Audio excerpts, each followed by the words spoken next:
देखेंगे transaction number 1 page number 236।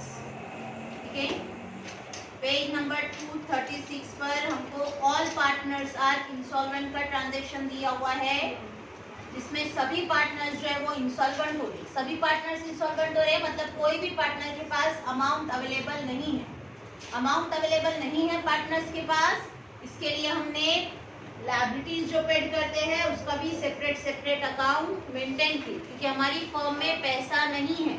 ठीक है, अमाउंट अगर हमारे पास अवेलेबल नहीं है तो हम लायबिलिटीज के कॉलम सेपरेट प्रिपेयर करते। लायबिलिटी फिर रियलाइजेशन में ट्रांसफर नहीं होते। ठीक है, सभी पार्टनर्स अगर इंसॉल्वेंट होते हैं तो लायबिलिटीज के सेपरेट कॉलम प्रिपेयर होते हैं।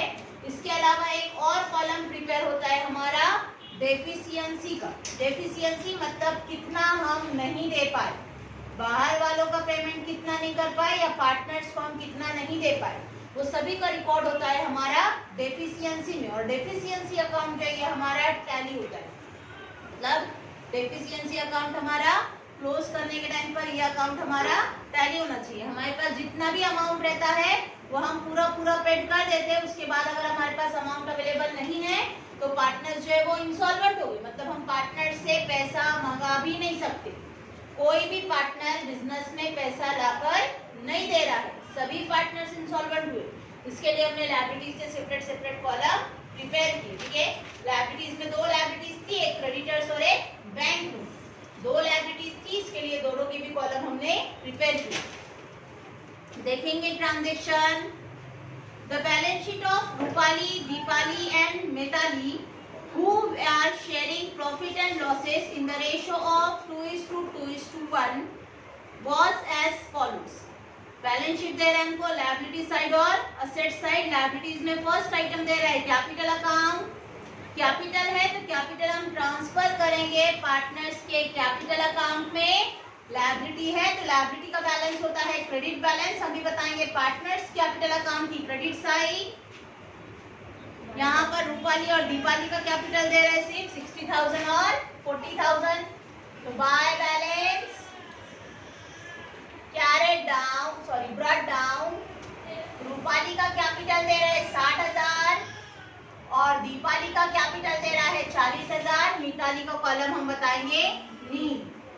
नेक्स्ट है क्रेडिटर्स 2,40,000, मतलब क्रेडिटर्स को हमको अमाउंट पेड करना है 2,40,000। देखो जिसका कॉलम प्रिपेयर किए हैं ट्रांसफर होता है कॉलम में, और जिसका कॉलम प्रिपेयर नहीं होता है वो ट्रांसफर करते हैं हम रियलाइजेशन में। अब यहाँ पर सभी पार्टनर्स इंसॉल्वेंट हो रहे थे, इसके लिए हमने पार्टनर क्रेडिटर्स लायबिलिटीज के जो सेपरेट कॉलम प्रिपेयर किए। कॉलम प्रिपेयर किया हुआ है तो हम भी ट्रांसफर करेंगे क्रेडिटर्स का अमाउंट क्रेडिटर्स के अकाउंट में। लायबिलिटी है तो लायबिलिटी का बैलेंस होता है क्रेडिट बैलेंस। क्रेडिटर्स की क्रेडिट साइड में ट्रांसफर करेंगे बाय बैलेंस। ब्रॉट डाउन मतलब हमको ब्रॉट अप बैलेंस देना है क्रेडिटर्स को 2,40,000। 2,40,000 हम पेड करने वाले हैं क्रेडिटर्स को। नेक्स्ट है bank loan with a charge on stock. Bank का लोन है जो देना है हमको 1 लाख रुपया। बैंक का लोन देना है तो हम भी बताएंगे बैंक का लोन। बैंक लोन के अकाउंट में लायबिलिटी है तो लायबिलिटी का balance credit balance by balance brought down. और बैलेंस हमको देना है बैंक का पूरा 1 लाख। उसी के आगे हमको मेंशन किया with a charge on stock, मतलब जो बैंक का लोन है ये 1 लाख रुपया हमको पेड करना है स्टॉक रियलाइज होगा उसके अमाउंट से। मतलब हम बैंक लोन पूरा पेड करने वाले हैं जब हमारा स्टॉक रियलाइज हुआ वो अमाउंट से, मतलब 1 लाख रुपया हम पूरा देने वाले। ठीक है, नेक्स्ट देखेंगे हम असेट साइड। असेट साइड में हमारी जितनी भी असेट्स है सभी असेट्स ट्रांसफर करेंगे हम रियलाइजेशन अकाउंट की डेबिट साइड, जिसमें फर्स्ट असेट है हमारी fixed asset 2,18,000। Fixed asset 2,18,000। Next asset है हमारी गुडविल 60,000। गुडविल 60,000। नेक्स्ट असेट है हमारा स्टॉक 1 लाख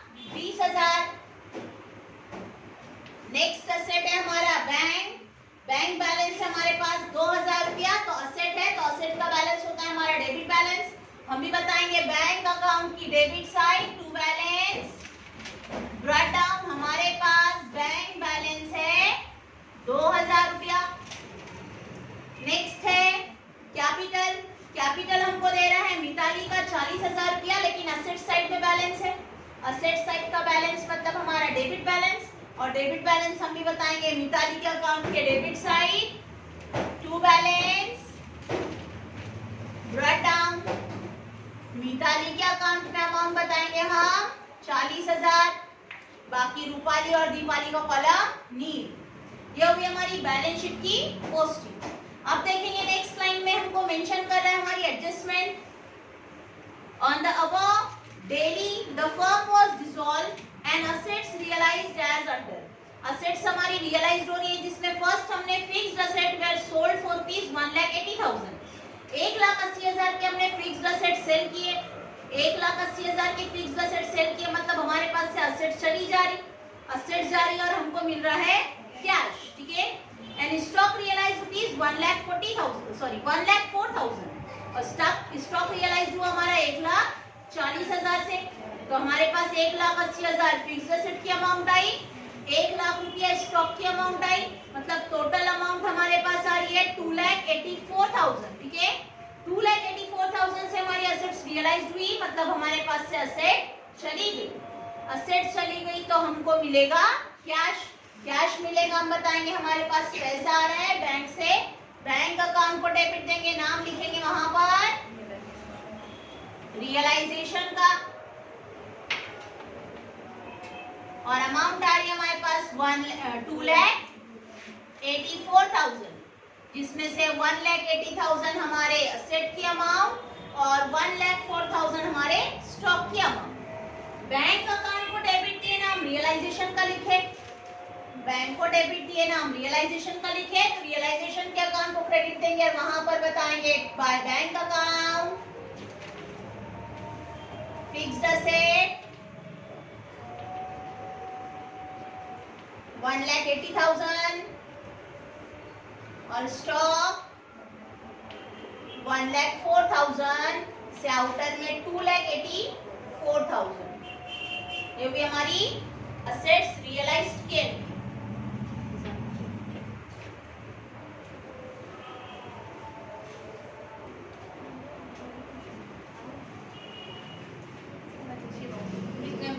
एंट्री किए असेट्स रियलाइज्ड की, असेट्स रियलाइज्ड किए जिसमें हमारी असेट सेल हुई फिक्स्ड असेट 1,80,000 में और स्टॉक 1,04,000 में।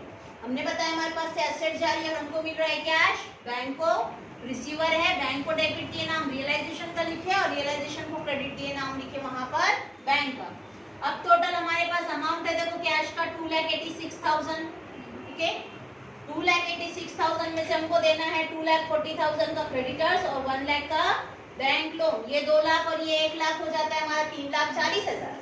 पर हमारे पास उतना अमाउंट अवेलेबल है क्या? नहीं। अगर कोई पार्टनर इंसॉल्वेंट नहीं होता था तो हम उतना पैसा पार्टनर से मंगा देते कि तुमको इतना पैसा फॉर्म में लेकर आना है। ठीक है, लेकिन यहाँ पर हमको बताया कि तीनों भी पार्टनर्स इंसॉल्वेंट हो रहे हैं, मतलब कोई भी पार्टनर फॉर्म में पैसा लेकर नहीं आ सकता। कोई पार्टनर पैसा लेकर नहीं आ सकता तो हम डायरेक्टली बताएंगे हमारी लायबिलिटीज पेड करेंगे हमारे पास जितना अमाउंट है अवेलेबल उसमें से। उसी के बाद हमको एडजस्टमेंट दे रहा है रियलाइजेशन एक्सपेंसेस अमाउंटेड टू ₹6,000। 6,000 रुपया हुआ है हमारा रियलाइजेशन का एक्सपेंसेस है, तो एक्सपेंसेस पेड करते हैं हम हमारी कैश से। हमारे पास से पैसा जा रहा है, हम बताएंगे बैंक से पैसा जा रहा है, बैंक को क्रेडिट नाम रियलाइजेशन का और अमाउंट पेड कर लिया हम 6,000 रुपया। बैंक को क्रेडिट दिए, नाम रियलाइजेशन का लिखे, तो रियलाइजेशन के अकाउंट को डेबिट देंगे और वहां पर बताएंगे टू बैंक अकाउंट, ब्रैकेट में मेंशन कर दो एक्सपेंसेस 6,000। ठीक है, अब हमारे पास अमाउंट अवेलेबल है 2,80,000। ठीक है, 2,86,000 में से 6,000 पेड हो गया, मतलब अब हमारे पास अमाउंट अवेलेबल है 2,80,000। हमको पेड करना है क्रेडिटर्स का अमाउंट 2,40,000 और बैंक लोन देना है 1 लाख। हमको ट्रांजैक्शन में मेंशन किया कि बैंक लोन जो है वो डिस्चार्ज करना है स्टॉक के अमाउंट से। स्टॉक हमारे रियलाइज हुआ था 1,04,000 में और बैंक लोन का अमाउंट पेड करना है हमको 1 लाख। मतलब हमारे पास जो अमाउंट है उसमें से डायरेक्टली हम बैंक लोन अमाउंट पेड कर सकते हैं। तो हम बताएंगे by bank loan account. Loan हमको पेड करना है पूरा 1 लाख। बैंक लोन हमने पेड किए तो हमारे पास से बैंक से पैसा क्या हो रहा है, जा रहा है। हमको देना है बैंक लोन 1 लाख रुपया और क्रेडिटर्स का अमाउंट देना है 2,40,000। टोटल अमाउंट है हमारे पास 2,86,000, जिसमें से 6,000 हमने रियलाइजेशन का अमाउंट पेड कर दिए है। अब हमारे पास अमाउंट अवेलेबल है 2,80,000। अगर ये 2,80,000 में से पहले क्रेडिटर्स का अमाउंट पेड करते हैं हम, तो हमारे पास बचता सिर्फ 40,000। ठीक है, 2,80,000 में से 2,40,000 अगर पेड कर दी तो हमारे पास कितना बचेगा, सिर्फ 40,000। लेकिन हमको एडजस्टमेंट में बताया उसने कि बैंक का लोन जो है वो काय के ऊपर सिक्योर्ड है, स्टॉक के। मतलब जब तुम स्टॉक बेचेंगे तब तुमको बैंक का लोन पेड करना है। तुमने स्टॉक कितने में बेचे, 1,40,000 में। मतलब वो 1,40,000 में से जो अमाउंट 1 लाख की है वो तुम डायरेक्टली पेड कर सकते बैंक लोन को। तो हमको दिया हुआ है कि तुमको बैंक लोन स्टॉक के अमाउंट से पेड करना है। इसके लिए हम पहले बैंक लोन पेड करने की, बैंक लोन को पूरा दो। ठीक है, बैंक लोन को पूरा देना है क्योंकि सिक्योर्ड बताया उसने, स्टॉक के ऊपर सिक्योरिटी बताया। हमको मेंशन किया कि बैंक लोन कैसे डिस्चार्ज करना है, स्टॉक के अमाउंट से। स्टॉक रियलाइज हुआ 1,04,000 जो हमने यहाँ पर ही मेंशन किए। अब हमारे पास अमाउंट है उतना 2,80,000, जिसमें से डिस्चार्ज सिर्फ 1 लाख रुपया बैंक लोन को करना है। हमारे पास अमाउंट अवेलेबल है तो हमने बताया हमारे पास से अमाउंट हम पेड कर रहे मतलब हमारे पास से पैसा चला जा रहा है। हमारे पास से अमाउंट जा रहा है और वो अमाउंट की गिवर है हमारी bank. Debit the receiver, credit the giver. Bank giver है, बैंक को क्रेडिट दिए, नाम लोन का लिखे। बैंक को क्रेडिट दिए, नाम लोन का लिखे, तो लोन अकाउंट को डेबिट देंगे और वहां पर बताएंगे टू बैंक। मतलब जितना हमारा लोन देना था वो हमने पूरा दे दिए 1 लाख रुपया। मतलब 1 लायबिलिटी हमने पूरी पेड कर दी। बिना लायबिलिटीज पेड किए हम अकाउंट क्लोज नहीं कर सकते। ठीक है, अब हमारे पास अमाउंट अवेलेबल है 2,80,000 में था। 2,80,000 में से हमने 1 लाख रुपया दे दिए बैंक का लोन। अब हमारे पास 1 लाख रुपया हमने दे दिया। मतलब हमारे पास अवेलेबल अमाउंट सिर्फ कितना है, अब 1,80,000। हमारे पास अमाउंट अवेलेबल है 1,80,000। कोई पार्टनर लाकर दे सकता है कि पैसा नहीं, मतलब इतना ही अमाउंट है, यही अमाउंट है और यही अमाउंट से हमको पेड करना है हमारी लायबिलिटीज। अभी भी लायबिलिटीज में हमारी एक लायबिलिटी बाकी है, जो है क्रेडिटर्स 2,40,000। उतना अमाउंट है क्या हमारे पास? नहीं, हमारे पास सिर्फ 1,80,000 है, तो जितना है उतना पेड कर देंगे। हमारे को देना था 2,40,000, लेकिन हमारे पास कैश का बैलेंस 2,86,000 में से हमने 1,06,000 पेड कर दिया। मतलब अभी हमारे पास अमाउंट अवेलेबल है सिर्फ 1,80,000। 1,80,000 रुपया है हमारे पास, तो वो भी अमाउंट हम पेड कर देंगे। हमारे पास से पैसा जा रहा है, कैश जारी और कैश की गिवर है हमारी बैंक, और अमाउंट पेड कर रहे हैं हम क्रेडिटर्स को 1,80,000। हमने अमाउंट पेड किए, हमारे पास से पैसा चला गया। बैंक अकाउंट को क्रेडिट दिए, नाम क्रेडिटर्स का लिखे। बैंक अकाउंट को क्रेडिट दिए, नाम क्रेडिटर्स का लिखे। तो क्रेडिटर्स का अकाउंट भी बनाया हमने। क्रेडिटर्स के अकाउंट को डेबिट देंगे और वहां पर बताएंगे टू बैंक अकाउंट, और अमाउंट पेड किया हमने 1,80,000। हमने 1,80,000 पेड किया, एक्चुअल में पेड करना था 2,40,000। 2,40,000 में से हमने 1,80,000 दिए। अभी भी कितना देना बाकी? 60,000। 60,000 हमारा देना बाकी है, लेकिन हमारे पास अमाउंट है क्या उतना? नहीं, पैसा नहीं है। पैसा नहीं है मतलब हम अमाउंट नहीं दे सकते, और जो अमाउंट हम पेड नहीं कर सकते हैं वो ट्रांसफर होता है हमारा डेफिशिएंसी में। मतलब बैलेंस की बजाय यहाँ पर आएगा हमारा डेफिशिएंसी अकाउंट 60,000। ऐसे क्रेडिटर्स का अकाउंट क्लोज होएगा हमारा 2,40,000 से। फर्स्ट इफेक्ट हमने बताया क्रेडिटर्स के अकाउंट को डेबिट दिए ना हम डेफिशिएंसी का लिखे, तो हमने डेफिशिएंसी का भी अकाउंट बनाया, कितना हम नहीं दे पाए। डेफिसिट क्रेडिटर्स के अकाउंट को डेबिट दिए ना हम डेफिशिएंसी का लिखे, तो डेफिशिएंसी के अकाउंट को क्रेडिट देंगे और नाम लिखेंगे वहां पर क्रेडिटर्स का कि हम क्रेडिटर्स को नहीं दे पाए 60,000 रुपया, क्योंकि हमारे पास अमाउंट अवेलेबल नहीं है। बैंक अकाउंट तो हमारे यहाँ पर क्लोज हो जाता, ना ही कोई पार्टनर पैसा लेकर आने वाला और ना ही हमारे पास पैसा है कि हम अमाउंट पार्टनर्स को पेड कर सके। हमारे पास पैसा लेकर भी नहीं आने वाला और कोई पार्टनर लाकर दे भी नहीं रहा और लेकर भी नहीं जा रहा, इसके लिए बैंक अकाउंट हमारा क्लोज हो गया। ठीक है, देना रहता है।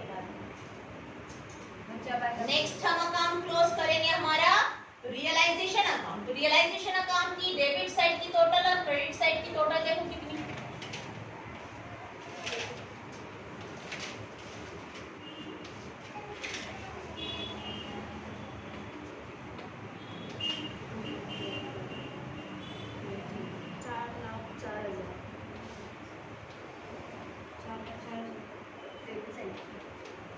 ₹1,20,000 डिफरेंस है ना। टोटल अमाउंट आई हमारी 4,04,000। डेबिट साइड में 4,04,000, डेबिट साइड में से हम क्रेडिट साइड माइनस करेंगे 2,84,000, तो हमारा डिफरेंस आ रहा है 1,20,000 और ये 1,20,000 हमको डिस्ट्रीब्यूट करना है पार्टनर्स को उनके रेशो में। पार्टनर्स कैपिटल अकाउंट, पार्टनर्स को डिस्ट्रीब्यूट करेंगे हम, तो पार्टनर्स में है रूपाली, दीपाली और मिताली। हमारा अमाउंट है 1,20,000 और पार्टनर्स का रेशो है 2:2:1, 2 और 2 4 और 1 5। 5 के लिए अगर अमाउंट 1,20,000 है, 5 के लिए 1,20,000 है, तो हम फाइंड करेंगे कि अगर 5 के लिए 1,20,000 है तो 1 के लिए कितना, 5 2 10, 1 क्या 2 कैरी किए, 5 4 20, मतलब हमारा 1 के लिए अमाउंट आता है 24,000। अगर 1 के लिए 24,000 है तो मिताली का रेशो है 1, उसको देंगे 24,000। अगर 1 के लिए 24,000 है तो 2 के लिए अमाउंट रहेगा 48,000, ये भी 2 के लिए अमाउंट रहेगा 48,000। पार्टनर्स के रियलाइजेशन के अकाउंट को क्रेडिट दिए ना हम पार्टनर्स का लिखे, रियलाइजेशन को क्रेडिट दिए ना हम पार्टनर्स का लिखे, तो पार्टनर्स के अकाउंट को डेबिट देंगे और नाम लिखेंगे वहां पर रियलाइजेशन का, टू रियलाइजेशन अकाउंट 48,000 और 24,000। ये हुआ हमारा पार्टनर्स का रियलाइजेशन का अकाउंट क्लोज। रियलाइजेशन के बाद हमने क्रेडिटर्स का अकाउंट क्लोज कर जो बैलेंस बचता था वो डेफिशिएंसी में ट्रांसफर कर चुके। बैंक लोन हमको दिया था कि पूरा अमाउंट पेड करना है स्टॉक की अमाउंट से, हमने पूरा अमाउंट स्टॉक की अमाउंट से पेड कर दी। नेक्स्ट अकाउंट है हमारा पार्टनर्स का कैपिटल। पार्टनर्स का कैपिटल अकाउंट क्लोज करेंगे। कौन से पार्टनर को अगर पैसा कम पड़ रहा है तो वो लाकर भी नहीं देने वाला, और जिसका पैसा बिजनेस में ज्यादा है वो बिजनेस से लेकर भी नहीं जाने वाला, क्योंकि बिजनेस में कैश अवेलेबल है ही नहीं। ना कोई पार्टनर पैसा लेकर आ रहा, ना कोई पार्टनर पैसा लेकर जा रहा। मतलब हम अकाउंट नॉर्मली जैसे क्लोज करते हैं वैसे ही क्लोज करेंगे। सबसे पहले देखेंगे हम रूपाली का बैलेंस। तो रूपाली का बैलेंस क्रेडिट साइड हैवी है 60,000 और डेबिट साइड है 48,000, मतलब कितना कम 12,000। 12,000 रुपया डेबिट साइड में कम है, तो डेबिट साइड में हम बताएंगे 12,000 मतलब टैली कर सकते हैं हम 60,000 से। अब ये 12,000 जो ज्यादा था उसका क्रेडिट बैलेंस ज्यादा था, मतलब 12,000 उसको बिजनेस से लेकर जाना था कैश, लेकिन बिजनेस में कैश अवेलेबल नहीं है। कैश अवेलेबल नहीं है मतलब ये पैसा हम रूपाली को नहीं दे पाए, जो ट्रांसफर होगा हमारा डेफिशिएंसी में, डेफिशिएंसी अकाउंट नहीं दे सकते हम। बैंक में पैसा है क्या? रूपाली के अकाउंट को डेबिट दिए ना हम डेफिशिएंसी का लिखे, रूपाली के अकाउंट को डेबिट दिए, नाम डेफिशिएंसी का लिखे तो डेफिशिएंसी के अकाउंट को क्रेडिट देंगे और नाम लिखेंगे वहां पर बाय रूपालीज अकाउंट। हम क्रेडिटर्स को नहीं दे पाए 60,000, रूपाली को नहीं दे पाए 12,000। नेक्स्ट अकाउंट है हमारा दीपाली का। दीपाली का डेबिट बैलेंस है 48,000 और क्रेडिट बैलेंस है 40,000, मतलब क्रेडिट साइड में कम जितना दीपाली को बिजनेस में लेकर आना है। लेकिन दीपाली भी इंसॉल्वेंट है, पैसा लाकर दे सकती है क्या वो? नहीं, वो पैसा लाकर नहीं दे सकती है, मतलब वो भी इंसॉल्वेंट हुई। इंसॉल्वेंट हुई तो हम बताएंगे डेफिशिएंसी अकाउंट 8,000, ऐसे 48 से टैली हो जाएगा दीपाली का अकाउंट। पैसा आए तो वो भी डेफिशिएंसी में जाता है। डेफिशिएंसी में, ठीक है ना, पार्टनर लेकर आ रहा है ना पार्टनर लेकर जा रहा है, दोनों भी अमाउंट तुमको डेफिशिएंसी में ही बताना है। दीपाली के अकाउंट को क्रेडिट दिए, नाम डेफिशिएंसी का बताए। दीपाली को क्रेडिट दिए, नाम डेफिशिएंसी का, तो डेफिशिएंसी के अकाउंट को डेबिट देंगे, वहां पर बताएंगे टू दीपाली का अकाउंट 8,000। और लास्ट कॉलम है मिताली का।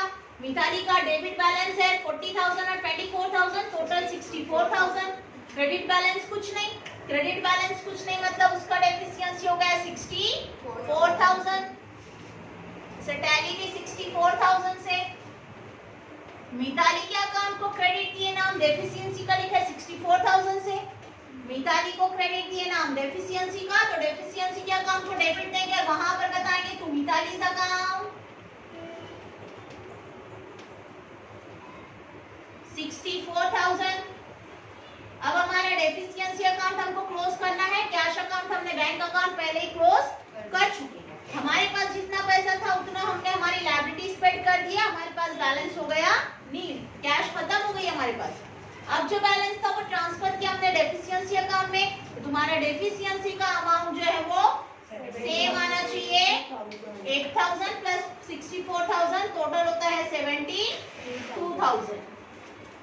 ऐसे यहाँ पर अगर तीनों पार्टनर्स इंसॉल्वेंट होते हैं तो लास्ट में हमारा ट्रांजैक्शन जब क्लोज होता है तो टैली होता है हमारा डेफिशिएंसी अकाउंट। जितना पैसा था उतना पेड कर देना है। जो पार्टनर्स को हम पैसा नहीं दे पाए, जो लायबिलिटीज को पैसा नहीं दे पाए, उसका अमाउंट डायरेक्टली ट्रांसफर होता है डेफिशिएंसी में और लास्ट में डेफिशिएंसी अकाउंट हमारा क्लोज होना चाहिए। ठीक है।